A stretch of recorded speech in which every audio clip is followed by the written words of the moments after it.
Halo, selamat siang anak-anak semua. Jumpa lagi dengan saya, dengan Ibu Virgin di acara PA Anak GRI Bandung.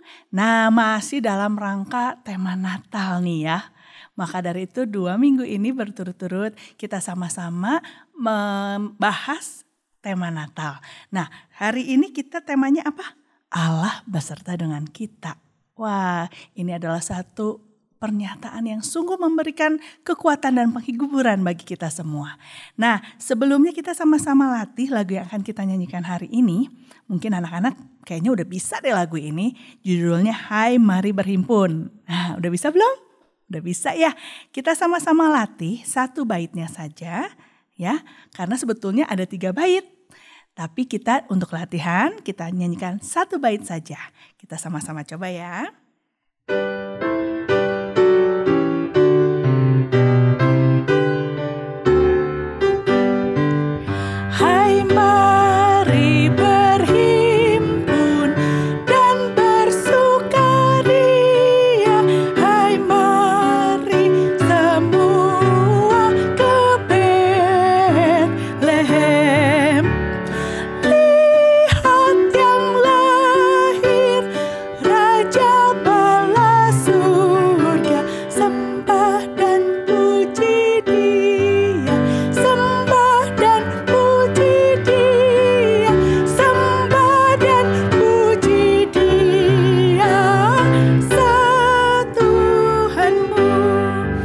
Anak-anak di bagian refnya kata-katanya sama diulang 3 kali. Sembah dan puji Dia, sembah dan puji Dia, sembah dan puji Dia.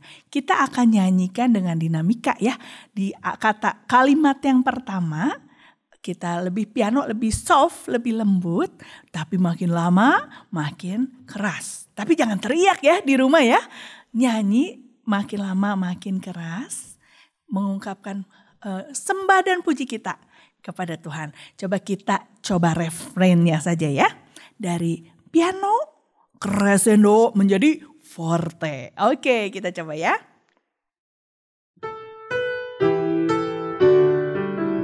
Sembah dan puji Dia, sembah dan puji Dia, sembah dan puji Dia, Tuhanmu. Bisa ya? Oke, kita sama-sama mau merenungkan firman Tuhan. Sebelumnya kita bersaat teduh sejenak, mempersiapkan hati kita untuk mendengarkan firman Tuhan.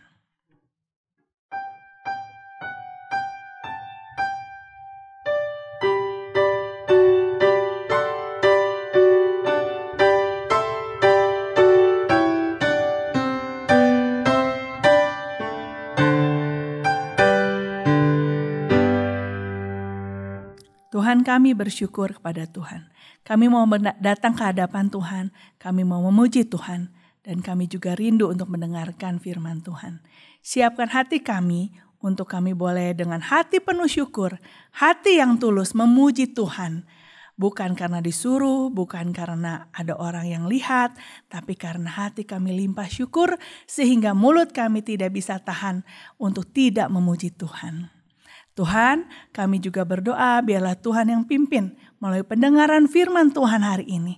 Kami boleh semakin mencintai Tuhan. Kami boleh semakin mengenal siapa Allah yang kami percayai. Terima kasih Tuhan Yesus, di dalam nama-Mu kami berdoa. Amin. Anak-anak, mari kita nyanyikan lagu Hai Mari Berhimpun, 3 baitnya.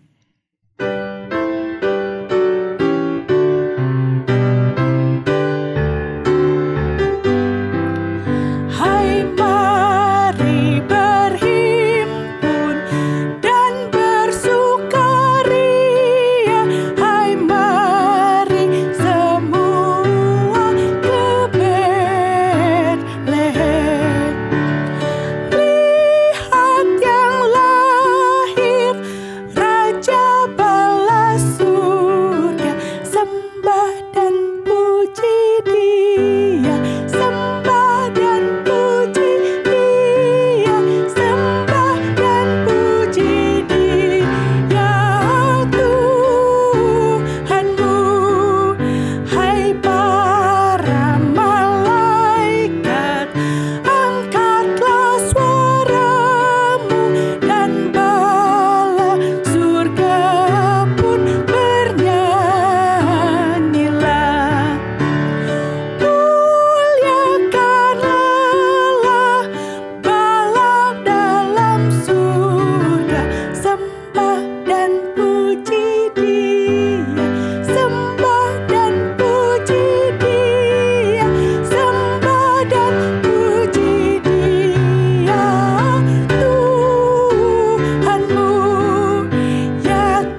sama-sama mendengarkan firman Tuhan hari ini.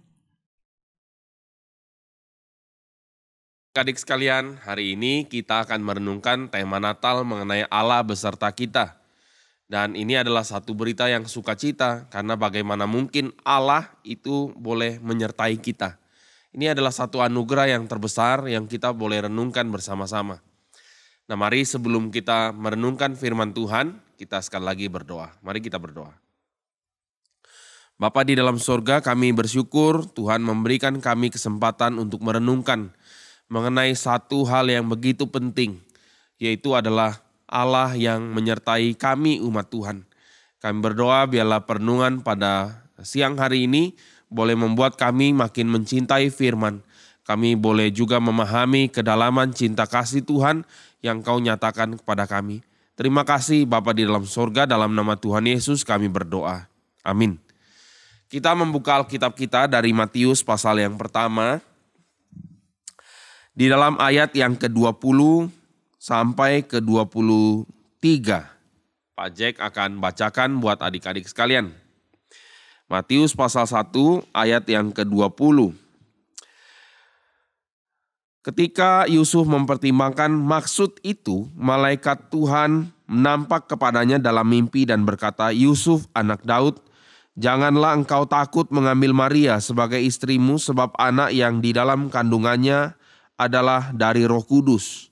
Ayat 21, ia akan melahirkan anak laki-laki dan engkau akan menamakan dia Yesus, karena dialah yang akan menyelamatkan umatnya dari dosa mereka. Hal itu terjadi supaya genaplah yang difirmankan Tuhan oleh Nabi, sesungguhnya anak darah itu akan mengandung dan melahirkan seorang anak laki-laki dan mereka akan menamakan dia Immanuel, yang berarti Allah menyertai kita." Adik-adik sekalian, di dalam bagian ini Matius itu menuliskan percakapan daripada malaikat yang mengatakan bahwa Yesus Kristus yang lahir itu dialah yang akan menyelamatkan umat dari dosa mereka. Dan kemudian setelah Matius mencatat dari perkataan malaikat, dia mengatakan supaya genaplah yang dinubuatkan oleh Yesaya. Dan Yesaya punya nubuatan adalah berbicara mengenai anak darah yang akan melahirkan seorang anak yang akan dinamakan Immanuel, artinya Allah beserta dengan kita atau Allah menyertai kita. Ini adalah satu hal yang Pak Jack pikir kita sudah tahu mengenai Immanuel. Nah, namun kita akan merenungkan lebih jauh lagi apa sebetulnya yang dimaksud dengan Allah beserta dengan kita. Tadi di awal Pak Jack ada bilang, bagaimana mungkin Allah itu beserta dengan kita? Kalau kita renungkan lagi siapa sih kita sehingga Allah itu datang menjadi manusia dan bersama-sama dengan kita. Padahal kita kan manusia berdosa, kita banyak kejahatan, kita banyak kelemahan. Lalu kenapa Allah menyertai kita? Nah, adik-adik sekalian, kita perlu memahami bagian yang pertama, ini adalah bagian di mana Tuhan sedang menyatakan cinta atau kasih-Nya kepada umat manusia. Pak Jack ingin ceritakan sedikit dari apa yang menjadi satu latar belakang dari bagian yang kita baca ini. Ini adalah peristiwa yang awalnya dicatat di dalam Yesaya. Nubuatan yang sudah dinyatakan ratusan tahun yang lalu. Kalau kita lihat dari peristiwa di dalam Matius, itu sekitar 735 tahun sebelum kelahiran Kristus. Sekali lagi, ini adalah peristiwa sekitar 735 tahun sebelum Kristus lahir. Nah, oleh sebab itu kalau kita bertanya, Pak, bagaimana sih situasi pada waktu nubuatan ini dinyatakan oleh Yesaya? Ini adalah peristiwa yang pada mulanya ketika namanya seorang raja Ahaz itu naik tahta. Dia bertahta tahun 735. Dan Ahaz ini adalah seorang raja yang jahat, tidak seperti Yotam ayahnya dan tidak seperti Uzia atau Azaria sebagai kakeknya. Kita tahu Raja Uzia dan Raja Yotam ini dicatat di dalam Alkitab, baik di dalam 2 Raja-Raja maupun di dalam 2 Tawarik sebagai raja yang mencintai Tuhan atau raja yang benar. Uzia sendiri itu adalah raja yang mencoba melakukan banyak sekali hal yang baik. Dia takut Tuhan. Tapi sayangnya di masa akhir Raja Uzia, dia menjadi tinggi hati dan sombong. Nah, adik-adik sekalian, kadang Banyak orang yang juga mengalami hal seperti ini. Awalnya punya hati yang rendah hati, takut sama Tuhan. Tapi waktu dia sudah mulai kuat, dia mulai sombong. Dan hari itu Uzia lakukan apa?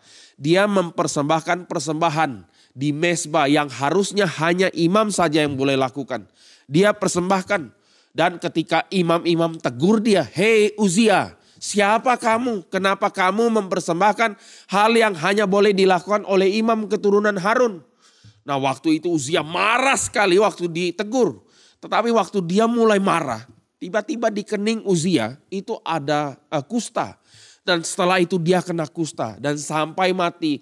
Raja yang tadinya setia itu diasingkan hanya di tempat yang kecil saja, Raja Uzia. Nah, ini kisah sedih dari Uzia. Dia sebetulnya raja yang cukup baik, tetapi kemudian dia gagal di akhirnya. Lalu dia punya anak. Anaknya namanya Yotam. Yotam itu sebetulnya juga adalah raja yang baik. Tetapi dia tidak sungguh-sungguh melakukan tugasnya sebagai seorang raja yang baik. Apa tugas yang penting daripada raja yang baik? Raja yang baik harusnya membuat umat Israel itu beribadah kepada Tuhan. Itulah pemimpin yang baik. Maka adik-adik sekalian, hal yang kita perlu renungkan di dalam hidup adalah kita bukan hanya menuntut untuk kita bisa jadi orang yang baik, orang yang hebat, orang yang sukses, orang yang pandai, orang yang berkuasa.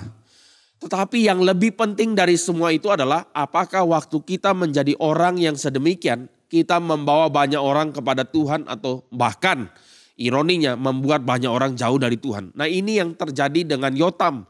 Yotam itu kuat sekali. Tetapi Yotam gagal di dalam membuat orang Israel hanya beribadah kepada Tuhan. Oleh sebab itu, di tahun pemerintahan Raja Yotam atau ayahnya Ahaz, Tuhan membangkitkan dua kerajaan. Yaitu kerajaan daripada Syria atau Aram yang dipimpin oleh yang namanya Rezin. Rezin itu memerintah di wilayah Aram atau Syria yang sekarang masih di dalam wilayah Syria modern ya. Kalau kita lihat, lalu Tuhan membangkitkan Israel Utara, raja yang namanya Pekah, anaknya Remalia. Dia berkuasa di kerajaan Israel Utara dan dua kerajaan ini kemudian menjadi besar. Kerajaan yang menjadi kuat dan Tuhan membangkitkan dua kerajaan ini dan di dalam Alkitab Tuhan menyuruh daripada kerajaan dua kerajaan ini untuk menyerang Israel Selatan atau Yehuda. Pertanyaannya, loh Tuhan, kok Tuhan suruh kerajaan lain untuk serang umat Tuhan sendiri? Ini sesuatu kadang yang kita bingung sebetulnya adik-adik ya. Tapi kita perlu tahu kenapa Tuhan membangkitkan dua kerajaan ini dan menyuruh dua kerajaan ini untuk menyerang daripada Yehuda. Jawabannya adalah karena Yehuda perlu menyadari mereka harus bersandar sama Tuhan. Mereka sudah terlalu sombong waktu itu. Dimulai dari Uzia tadi kita sudah lihat, dia menjadi raja yang sombong. Lalu Yotam meskipun dibilang baik tapi dia juga gagal. Nah, oleh sebab itu Tuhan membangkitkan dua kerajaan ini untuk membuat Israel itu sadar bahwa mereka harusnya bergantung sama Tuhan.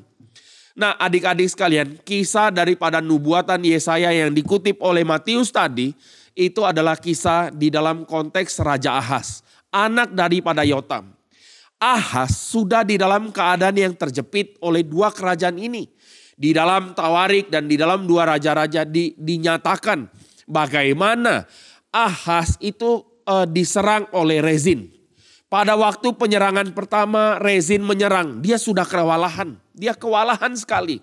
Lalu kemudian diserang lagi daripada Israel Utara atau oleh Raja Pekah, anaknya Remalia. Pada kali penyerangan yang dilakukan oleh Raja Israel, yang terjadi adalah 120.000 daripada tentara elit pasukan khususnya Ahaz itu mati dalam satu hari. Wah, ini satu hal yang sangat susah bagi Ahaz hari itu. Dia takut sekali, tapi dia juga tidak mau menyerah. Nah, oleh sebab itu kehilangan 120.000 pasukan. Lalu diserang lagi, kemudian diculik 200.000 daripada orang Israel, orang Yehuda. Tetapi hari itu ada seorang nabi, namanya Nabi Oded. Oded itu bilang kepada orang-orang yang menawan daripada orang Yehuda. Dia bilang begini, kamu tahu tidak bahwa kamu menyerang begitu besar, begitu kejam. orang-orang Yehuda itu kamu sudah membangkitkan murka Tuhan. Jangan lakukan, jangan buat murka Tuhan lebih menyala lagi. Jangan kembalikan 200.000 tawanan ini dengan harta benda yang kamu rampok. Balikin. Nah adik-adik sekalian, akhirnya orang Israel Utara menaati daripada perkataan Oded. Dan kemudian itu kembali ke daerah Yehuda. Sebetulnya di dalam penyerangan ini sebenarnya kenapa sih Rezin dan Pekah bin Remalia itu menyerang daripada Yehuda? Jawabannya adalah pada waktu itu tekanan daripada kerajaan yang sangat besar, kerajaan Asyur, itu sudah mulai menyerang. Dia mulai menjajah wilayah sekitar. Oleh sebab itu Israel Utara dengan Syria atau Aram itu berkoalisi. Dan mereka mau ajak Ahaz, tapi Ahaz tidak mau. Oleh sebab itu dua kerajaan ini menyerang. Nah adik-adik sekalian, kita lihat di dalam Yesaya pasal 7, itu adalah momen di mana tahun 732 kemudian, tahun 735 itu adalah waktu di mana juga koalisi daripada Israel Utara dan Aram itu maju bersama-sama. Dan berita ini sampai ke telinga Ahaz. Ahaz waktu dengar bahwa tentara daripada Rezin sudah berkemah di wilayah Israel Utara atau Efraim, dia mulai ketakutan sekali. Dan bagaimana ini? Kami diserang 1 lawan 1 saja sudah ketakutan, hancur-hancuran kami. Tapi sekarang lebih lagi. Ini adalah dua kerajaan menjadi satu menyerang kami. Di dalam keadaan yang takut sekali, Yesaya datang. Dan Yesaya bilang, menyampaikan berita daripada Tuhan yang penuh belas kasihan. Yesaya bilang begini, Ahaz, kamu jangan takut. Kamu meskipun menghadapi kemarahan daripada Rezin dan Pekah bin Remalia, jangan takut. Rencana mereka mau menggulingkan kamu punya kerajaan dan menggantikan kerajaanmu dengan namanya Raja Boneka yang namanya Tabel, itu tidak akan terjadi. Kenapa tidak akan terjadi? Karena Tuhan akan menghentikannya.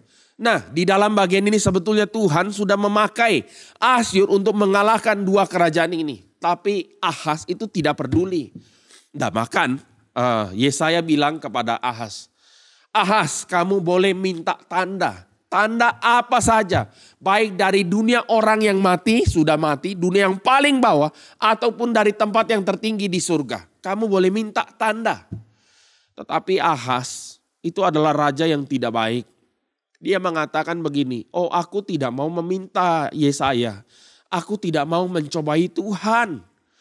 Oh ini perkataan kelihatannya sangat rohani adik-adik sekalian. Tetapi di dalam hati Ahaz, dia itu sudah punya satu keputusan. Saya ini mau minta tolong Raja Asyur. Nah Israel Utara dan Syria lagi menyerang daripada Asyur. Tetapi Ahaz bilang, oh kalau begitu saya mau minta tolong Asyur saja. Saya mau minta Raja Tiglat-Pileser III. Yang raja yang besar, yang kejam. Dan dia minta tolong. Cara minta tolongnya Ahaz bagaimana adik-adik sekalian?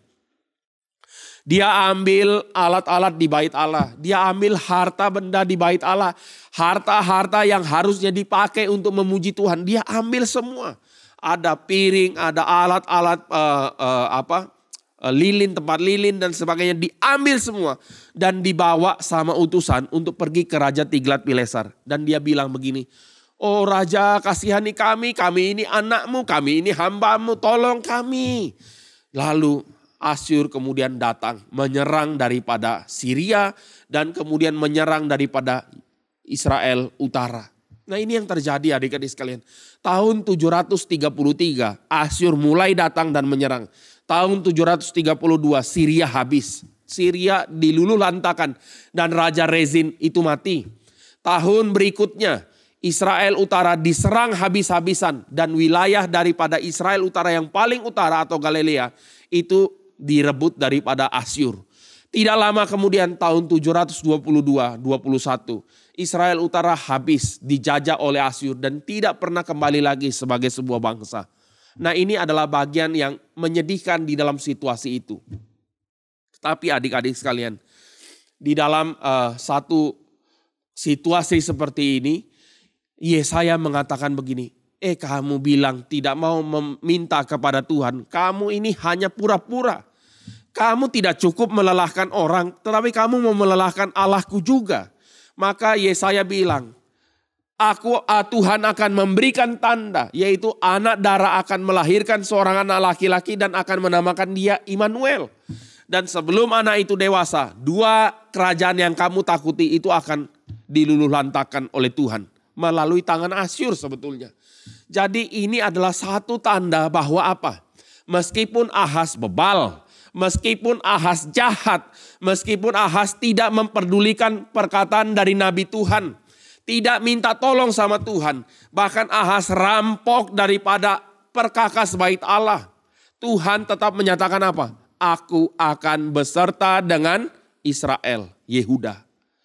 Ini arti daripada Allah beserta. Berarti bukan karena kita hebat Allah datang menyertai kita, bukan. Tetapi justru karena kita bukan siapa-siapa.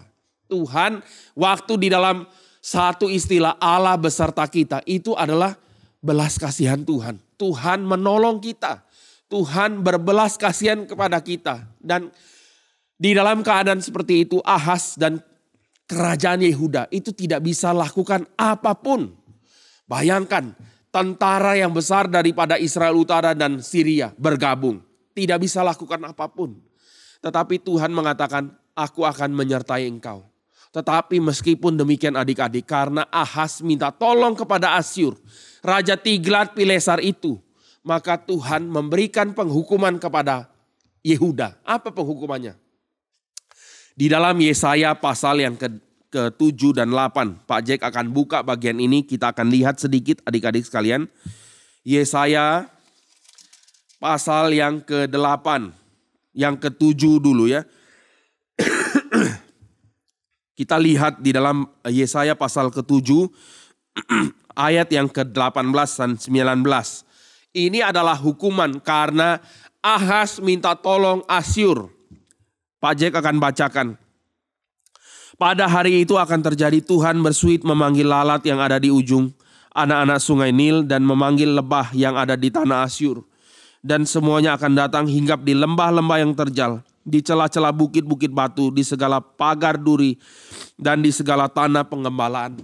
Tuhan bilang melalui Yesaya, kamu minta tolong Asyur, baik Asyur akan datang. Tapi Asyur datang bukan hanya mengalahkan Israel Utara dan Syria, tetapi akan datang sampai masuk ke seluruh negerimu. Seperti lalat yang menghinggap dan seperti lebah yang menghinggap ke seluruh celah daripada batu. Itu hukumannya. Lalu di dalam pasal 8 ayat 5. Pak Jack akan bacakan sedikit lagi buat kita. Tuhan melanjutkan lagi firman-Nya kepadaku. Oleh karena bangsa ini telah menolak air Shiloh yang mengalir lamban. Dan telah tawar hati terhadap Rezin dan anak Remalia. Tadi kita udah bahas ya ayat 7.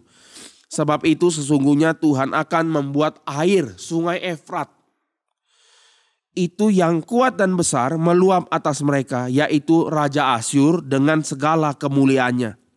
Air ini akan meluap melampaui segenap salurannya dan akan mengalir melampaui segenap tebingnya. Serta menerobos masuk ke Yehuda, ibarat banjir yang meluap-luap hingga sampai ke leher. Dan sayap-sayap yang dikembangkan akan menutup seantero negerimu ya Immanuel. Jadi di dalam ayat 8, pasal 8 ini sekali lagi Yesaya itu menyampaikan pesan daripada Tuhan bahwa Asyur itu akan datang membanjiri daripada Yehuda. Sampai digambarkan seleher. Itu berarti Tuhan masih ada belas kasihan. Karena kalau semua digambarkan itu mati semua. Padahal kita bisa lihat ini perbandingan yang tidak seimbang. Kenapa? Karena Asyur negara adik kuasa. Dan Raja Asyur akan datang dengan segenap kemuliaannya. Peristiwa ini terjadi kapan adik-adik sekalian? Peristiwa ini terjadi pada masa Raja Hizkia. Pada waktu Hizkia itu keturunan daripada Ahaz. Pada waktu Raja Hizkia menjadi raja setelah daripada Ahaz. Yang terjadi adalah Raja Sanherib penerus dari Raja Tiglat-Pilesar. Itu dengan ratusan ribu pasukan daripada Asyur. Datang dan sudah kepung daripada Yerusalem. Ini digambarkan seantero daripada wilayahmu akan ditutupi dengan banjir sampai seleher. Itu artinya itu sudah sangat Sangat genting kalau banjir sudah sampai seleher, itu dikit lagi orang mati. Jadi ini adalah gambaran, satu sisi adalah disiplin Tuhan, tapi sisi lain kita bisa lihat ada belas kasihan Tuhan. Nah maka kita akan lihat lagi sedikit adik-adik sekalian. Di dalam ayat yang ke-6, oleh karena kamu menolak Tuhan, kamu mengalami disiplin seperti ini. Berarti di dalam keadaan yang sangat susah pun Tuhan kasih teguran hari itu.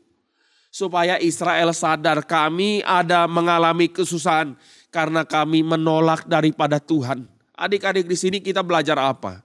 Di sini kita belajar harus percaya kepada Tuhan. Kita harus dengar firman Tuhan. Kita harus taat sama Tuhan dan berharap hanya kepada Tuhan. Bukankah di dalam rangkaian daripada khotbah di bukit kita sudah bahas mengenai hidup miskin di hadapan Tuhan.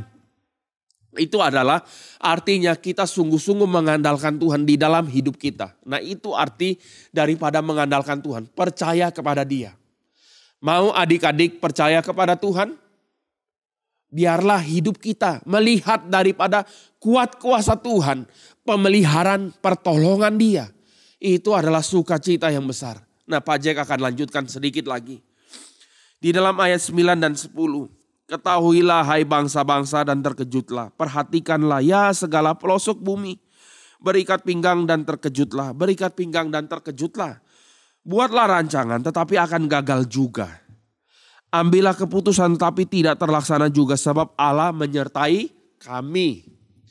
Ini adalah satu peristiwa yang penting karena apa? Kalimat Allah menyertai kami berarti ini adalah kalimat satu respon iman sekarang.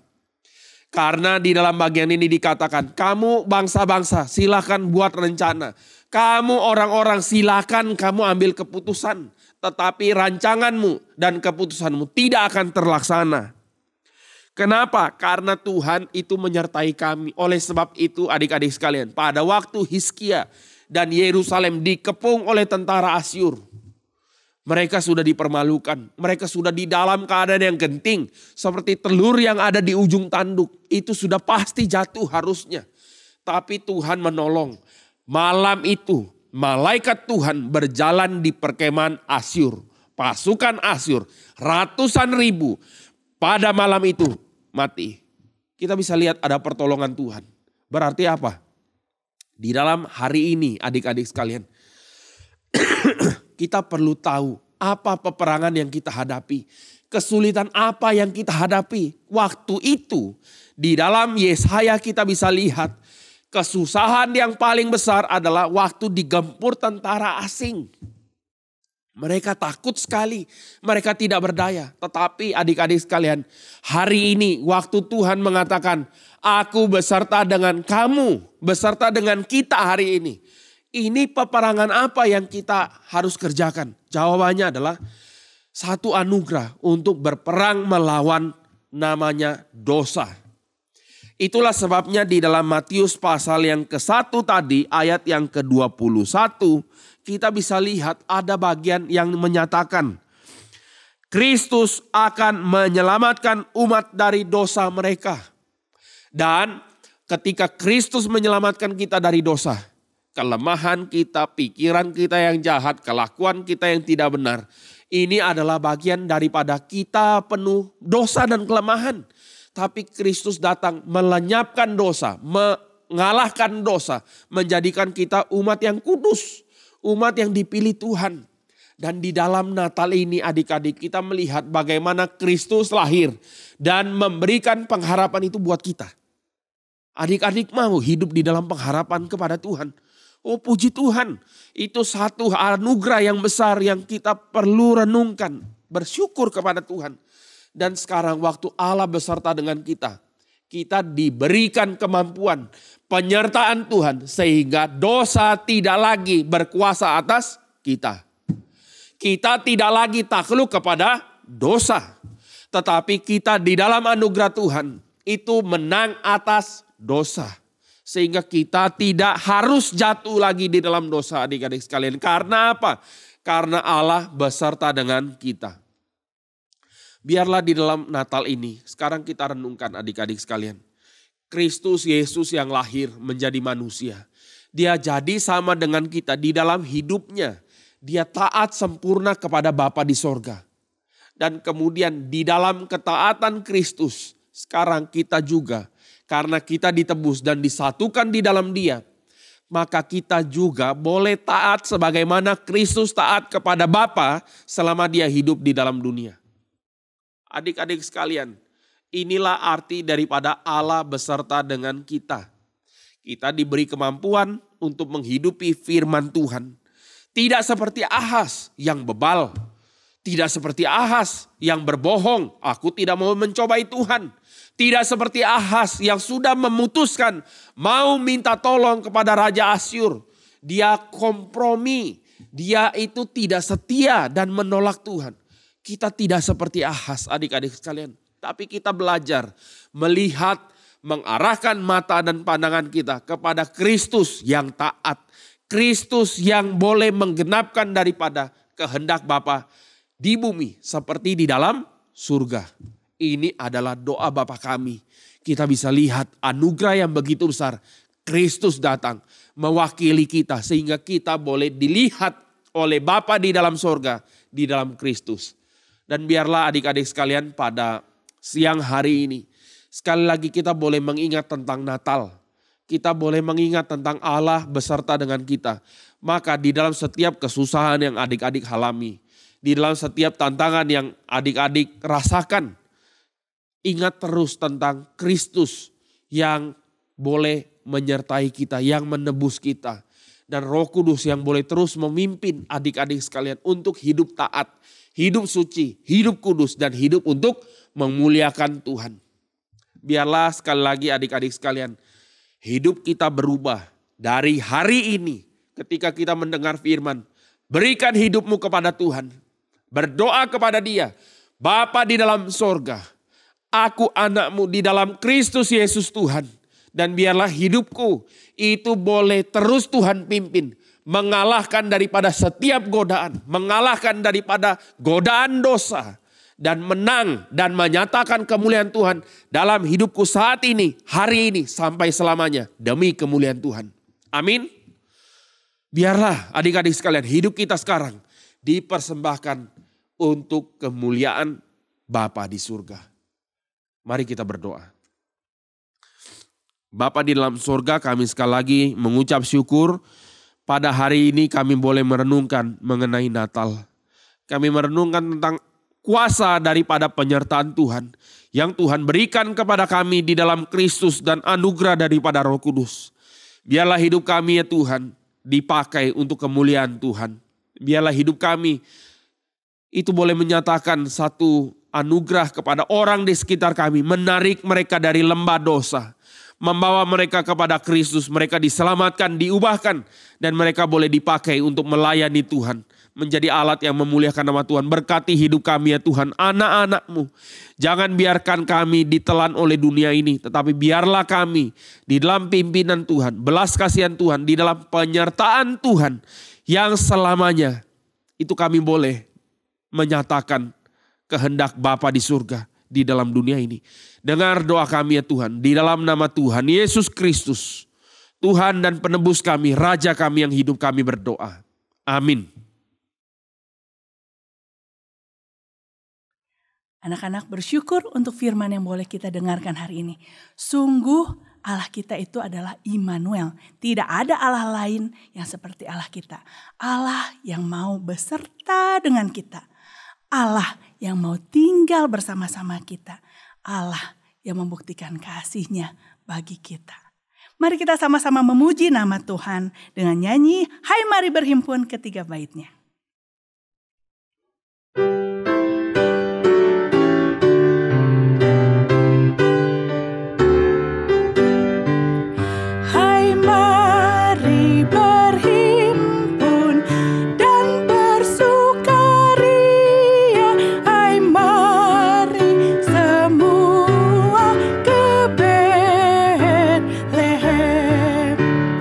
Lihat yang lahir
anak-anak semua, Tuhan Yesus besertamu, Tuhan Yesus mengasihimu. Sampai jumpa di PA Anak berikutnya. Bye.